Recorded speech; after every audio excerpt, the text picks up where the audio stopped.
Welcome, everyone, to this deep dive into, well, a pretty pivotal moment in history, really, the 1992 Earth Summit. Hmm.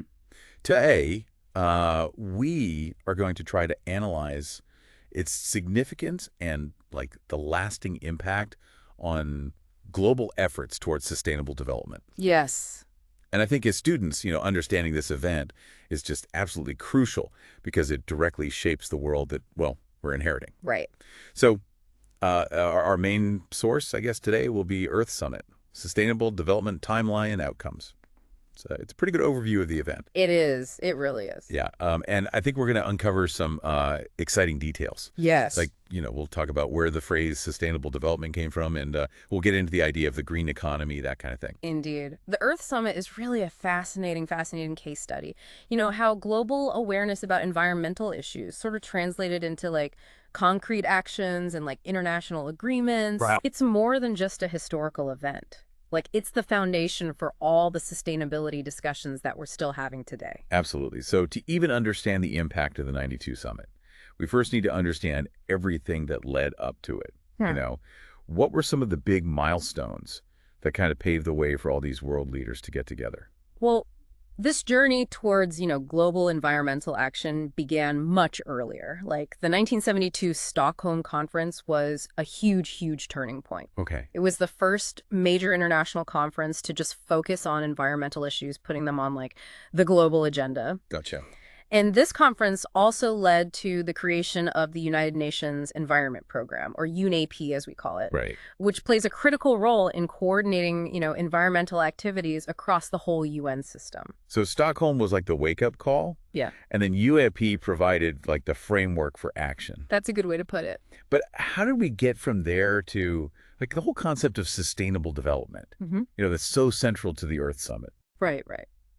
Well, the 1987 Brundtland Report provides that crucial bridge. It introduced that widely accepted definition of sustainable development as meeting the needs of the present without compromising the ability of future generations to meet their own needs. Oh. That's, straight from the report. And this report highlighted how interconnected environmental, economic, and social issues really are, which really set the stage for the Earth Summit and its integrated approach to, tackling all these global challenges. So the Brundtland Report basically gave us the blueprint for sustainable development.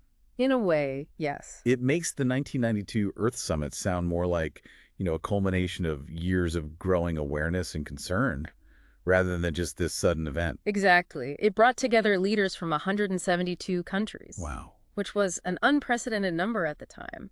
They were all focused on translating this concept of sustainable development into concrete agreements and action plans. And those agreements are really what make the Earth Summit so important. Right, are. We always hear about Agenda 21, the Rio Declaration, and the UNFCCC.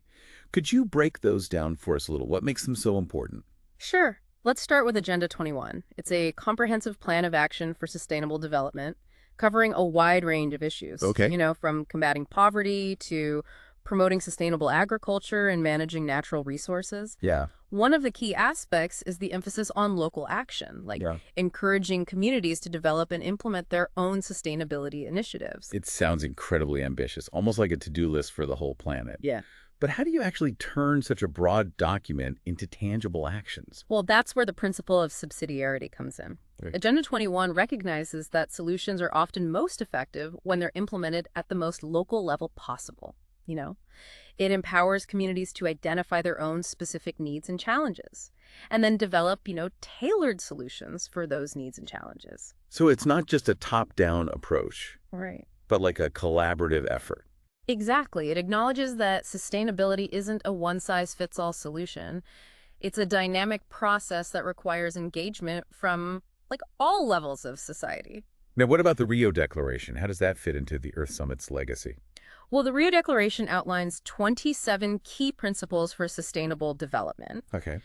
These principles address issues like environmental protection, human rights, and the role of different stakeholders in achieving sustainability.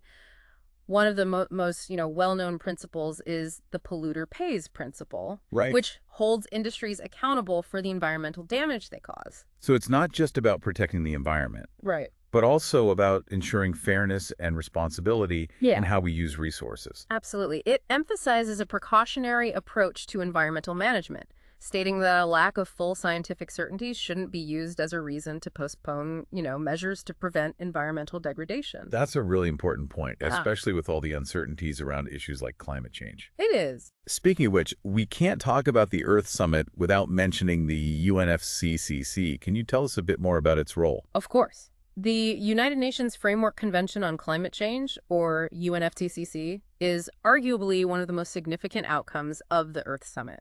It established a framework for international cooperation to stabilize greenhouse gas concentrations in the atmosphere Okay. at a level that would prevent, dangerous human interference with the climate system. So this was the foundation for all the international climate negotiations we see today, Yes. including agreements like the Kyoto Protocol and the Paris Agreement. Yes, the UNFCCC set the stage for these landmark agreements. It's an ongoing process, that continues to evolve as we learn more about climate change and its impacts. It's amazing how this one event, the Earth Summit, addressed such a huge range of interconnected issues, from like local action plans to global climate change. And that's just the beginning. The Earth Summit also led to the Convention on Biological Diversity, which aims to conserve biodiversity, sustainably use its components, and fairly share the benefits arising from genetic resources. Wow. Additionally, the forest principles were agreed upon, providing guidelines for sustainable forest management. So the Earth Summit wasn't just about protecting the environment, but managing it in a way that benefits both present and future generations. Exactly. So it's clear the Earth Summit was like this huge event, laying the groundwork for a global shift towards sustainable development. Mm. But did it actually lead to real changes, like tangible improvements? That's the question, isn't it? While the Earth Summit didn't, solve every environmental problem, it did act as a catalyst for some serious progress. Okay. For example, the Kyoto Protocol and the Paris Agreement. Right. Two major international agreements aimed at, combating climate change. They stem directly from the UNFCCC, which we talked about earlier, the one established at the summit. So there's a direct link between the agreements in Rio and the climate actions we're seeing today. That's pretty big. It is. The summit also really raised public awareness about these issues. It prompted governments, businesses, and NGOs to take these matters a lot more seriously. Yeah. This led to more investment in renewable energy, sustainable transportation, and eco-friendly practices. We also saw, environmental governance strengthen globally, with many countries establishing or bolstering their environmental ministries and implementing stricter regulations. So it sounds like the Earth Summit created this ripple effect, Yeah. like influencing policies, technologies, and even consumer behavior. Exactly. It shifted the conversation from just environmental concerns to a broader understanding of sustainable development, Yeah. recognizing that connection between, social, economic, and environmental well-being. But even with all these positive, there were challenges, right? I mean, we still see rising greenhouse gas emissions, deforestation, and biodiversity loss happening at alarming rates. You're right. The Earth Summit wasn't a magic solution.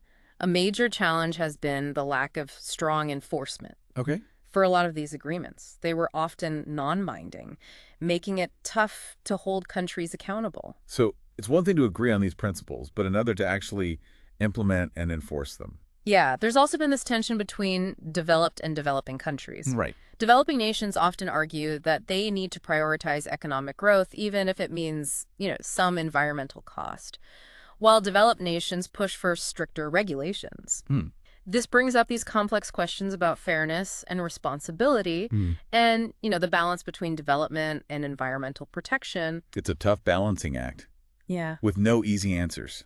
It is, and even with all the efforts, progress has been slower than many had hoped. Yeah. The complexities of global politics and, economic disparities and just the sheer scale of these challenges make it a constant uphill battle. It's kind of discouraging to see these challenges, especially with the urgency of the climate crisis. So where do we go from here? What's next for these global sustainability efforts? Well, the journey towards a sustainable future, it's, an ongoing process. Future summits like COP30 in 2025 aim to address these gaps and build upon the progress made at the Earth Summit. Can you tell us a bit more about COP30 and what it's trying to achieve? Sure. COP30 will be held in Belém, Brazil, Okay. a location strategically chosen to highlight the Amazon rainforest, and how important it is for global climate regulation. It has a really crucial agenda focusing on securing climate finance to support developing nations in their transition to sustainable economies. Right. It also aims to strengthen commitments to protecting the Amazon and enhance biodiversity conservation efforts globally. These are definitely critical areas that need attention. The outcomes of COP30 could be pivotal for our planet's future. Absolutely. It's a platform for nations to, come together, reaffirm their commitments to sustainable development, and chart a course toward a more resilient and equitable future. It's clear that the Earth Summit was like the foundation for a global sustainability movement. Yeah. But the journey's not over. Not at all. That's an important takeaway. The Earth Summit was a significant milestone, but it's not the end of the story. It's part of a continuous process, a global conversation that's still evolving. So how do we as individuals fit into this?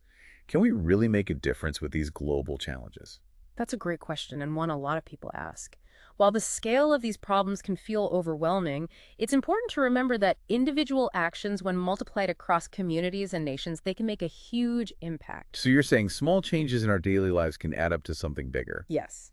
Remember Agenda 21? Right. One of its main principles is local action.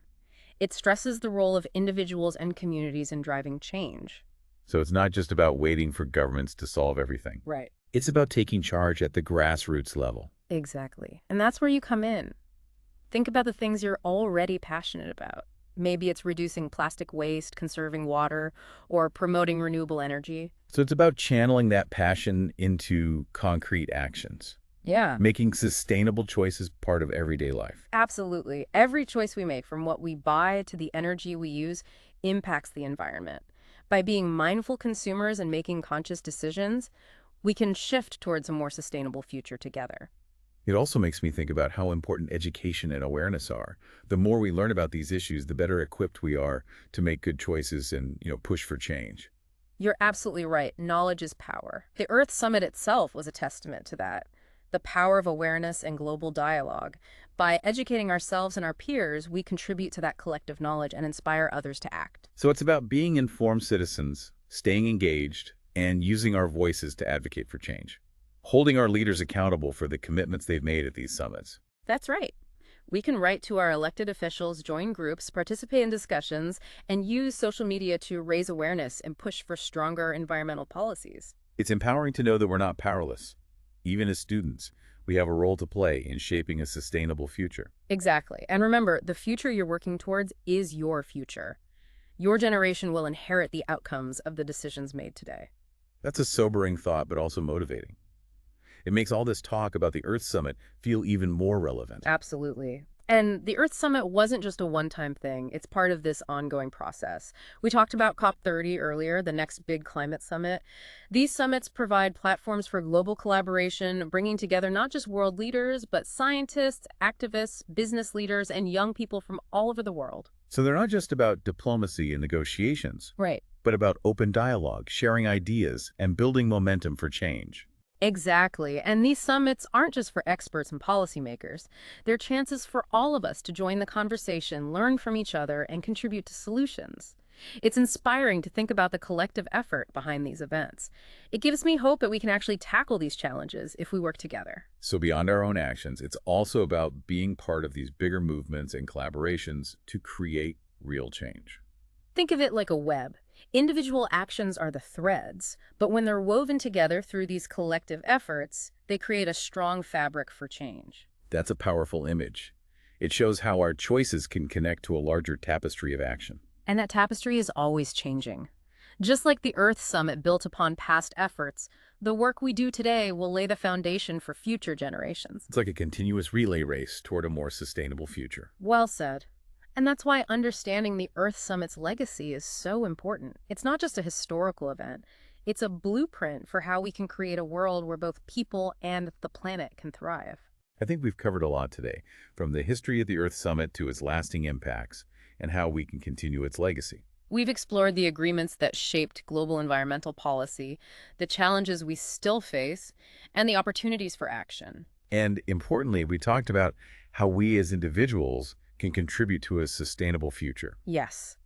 It's not about feeling overwhelmed, but about focusing on what we can do both individually and together. And that's what makes this deep dive so meaningful. It's not just about learning facts, but understanding how they relate to our lives and our responsibility to the planet. Okay, so we've explored like the Earth Summit's historical context and its key outcomes, and even discussed its, ripple effects on policy and technology. But as students, I think there's another angle we need to consider here. You're thinking about the skills and perspectives we need to actually, navigate a world shaped by these global events, right? Exactly. It feels like understanding the Earth Summit isn't just about like memorizing facts and dates, but more about learning how to really think critically about these interconnected challenges. I agree with you. The Earth Summit was this melting pot of science, politics, economics, social justice, all kind of intertwined. Yeah. To really get it, you need to go beyond memorization and engage in a deeper analysis. So it's about developing that ability to look beyond the surface, like to question assumptions and connect the dots between, seemingly separate issues. Exactly. The world you're inheriting is full of information. Figuring out what's credible and what's not is more important now than ever. Honing these critical thinking skills is going to be super valuable as you navigate this landscape. It's like the Earth Summit gives us a framework for approaching any complex problem, not just environmental ones. That's a great point. Let's take the polluter pays principle. At first, it seems pretty simple, right? But if you dig deeper, there's a whole web of complexity there. Right. Does it mean companies can just pollute if they can afford the fines? Doesn't that go against the idea of sustainability? That's a great question. You're thinking critically and challenging these assumptions. True sustainability needs a more proactive approach. It might mean rethinking how we design products from the start to minimize waste, instead of relying on fines as the solution. So it's not about assigning blame after the fact, Correct.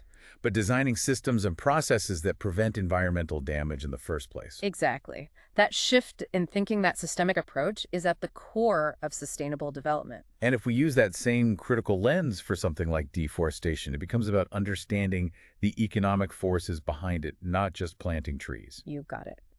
Critical thinking helps us see the bigger picture. It helps us recognize that these issues are all connected and need solutions that address multiple facets.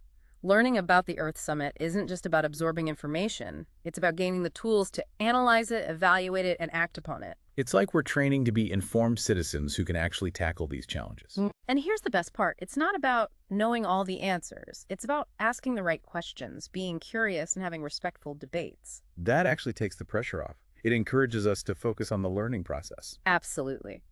What surprised you most in our research today? What assumptions did we challenge? For me, it was the complexity of balancing economic development with environmental protection. There are always trade-offs. That's a key takeaway from the Earth Summit. It showed us that we need global cooperation and that solutions need a collective effort. Remember, a healthy debate backed by evidence and a willingness to listen to each other is essential. I'll definitely be thinking about that. It makes the Earth Summit feel less like a single event and more like this catalyst for ongoing dialogue and action. And that's why its legacy is so important. It gives us a framework for tackling tough challenges, a reminder that even when we disagree, collective action is possible. As you learn and grow, think about this. What will be your generation's Earth Summit moment? What challenges will you face, and what solutions will you fight for? Wow, that's something to think about. It gives us a lot to consider. Remember, the path to a sustainable future is a journey. Keep learning, stay curious, challenge what you think you know, and don't underestimate your power to make a change. A huge thank you to everyone listening for joining us on this deep dive into the Earth Summit. We hope you found it helpful and interesting. And remember, the Earth Summit is just one piece of a much bigger picture. There's a whole world of knowledge out there waiting to be discovered. Keep exploring, keep asking questions, and keep pushing for a better future.